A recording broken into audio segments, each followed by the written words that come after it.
നമുക്കിന്ന് വൈകുന്നേരം ചോളം പുഴുങ്ങി കഴിച്ചാലോ. പിള്ളേരൊക്കെ സ്കൂൾ വിട്ടു വന്നു കഴിഞ്ഞാൽ നല്ല വിശപ്പായിട്ടാണ് വരാറ്. ആ സമയത്ത് ഈ ബ്രെഡും റസ്ക്കും അതുപോലെ തന്നെ ബിസ്ക്കറ്റൊക്കെ കൊടുക്കുന്ന നേരം കൊണ്ട് ഇതേപോലുള്ള എന്തെങ്കിലുമൊക്കെ ഉണ്ടാക്കി കൊടുക്കുകയാണെങ്കിൽ അവരുടെ വയറും ഫില്ലാവും, അതുപോലെ തന്നെ അവർ നല്ല ഹെൽത്തി ആയിട്ടിരിക്കുമല്ലോ. അവർ ഹെൽത്തി ആയിട്ടിരിക്കുന്നതാണല്ലോ നമുക്ക് ഏറ്റവും ഹാപ്പി എന്നൊക്കെ പറയുന്നത്. അങ്ങനെ ഇപ്പം ചോളമാണ് കിട്ടിയത്, അതുകൊണ്ട് ചോളം പുഴുങ്ങി കൊടുക്കാമെന്ന് വിചാരിച്ചു. അതാകുമ്പോൾ അവർക്ക് വലിയ ബുദ്ധിമുട്ടൊന്നും ഉണ്ടാവില്ല, കാര്യം ഇങ്ങോട്ട് തിന്നോളും, പെട്ടെന്ന് വയറും ഫില്ലാവും. അതുകൊണ്ട് ഇന്ന് അതങ്ങോട്ട് ആക്കാമെന്ന് വിചാരിച്ചു.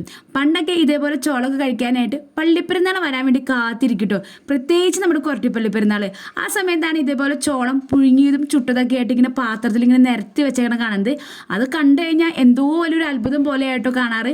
അത് വേഗം പോയി വാങ്ങിച്ച് കഴിക്കുക എന്നുള്ളത് ഒരു എന്താ പറയുക, ഒരു മത്സരം തന്നെയായിരുന്നു ഞങ്ങളുടെ ഇടയിൽ. അതുകൊണ്ട് പള്ളിപ്പെരുന്നാൾ ആവാൻ വേണ്ടി നോക്കിയിരിക്കും പള്ളിപ്പെരുന്നാളിന് പോകാനായിട്ട്.